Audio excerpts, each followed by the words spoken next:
In 1939, it was decided that the WVS needed an official uniform. This was to make its members more universally recognisable and, in theory, eliminate class divisions. Digby Morton, the famous Irish couturier, designed a practical tweed suit. This was accompanied by a coat and trilby-style hat, and the members of the WVS instantly became the Women in Green. A dress was added in 1940 for summer wear, along with a beret. These were welcome cheaper alternatives, as the members had to buy the uniforms themselves. A full suit uniform would have cost £2.87. This was the equivalent of 3 weeks' wages for the average worker, well beyond the reach of most of the WVS's million members. After the war, the uniform remained largely unchanged until 1966, when the WVS was awarded the honour of adding Royal to its title, and even then did not change significantly until the 1970s. However, pamphlets were regularly released detailing uniform regulations. Volunteers were told not to wear jewellery while in uniform, and not to mix their uniform with plain clothes.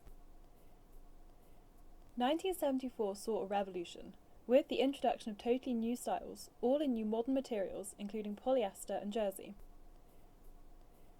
Along with new versions of the dress, always a favourite, a trouser suit was also introduced. This was an attempt to appeal to a new generation of volunteer. Most links to the past were finally dispelled in 1977 with the introduction of a whole new line, produced by Garrels of London.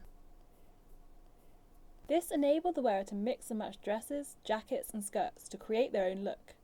These were styles which would stay around throughout the 1980s. However, things were beginning to change, and the 80s saw a shift away from formal uniforms to a more informal style, including sweatshirts, t-shirts, and even a tracksuit. The last formal uniform was issued in 1991, and for the first time included a suit for the 20,000 male volunteers. This new uniform, though, was the first not to be specially designed for WRVS, and was supplied off the shelf by Andre Peters, although it did have special logo buttons. In 2000, a major attempt was made to modernise the uniform when it was redesigned by Betty Davis, an Edinburgh-based designer. This uniform retained the traditional colours, but with more up-to-date designs bringing the WRVS into the 21st century. The range included a gilet, tabards, polo shirts and sweatshirts. The desire to keep the organisation up to date remained strong. In 2004, the official colours were changed to the much more vibrant orange and purple. It was hoped this would increase the visibility of the WRVS, as well as attracting more volunteers. A selection of uniform was released in these new, brighter colours. However, this change didn't last long. By 2013, they had reverted back to the traditional colours and a more traditional logo. Today's uniform consists of a polo shirt, available in white and maroon, and a black apron.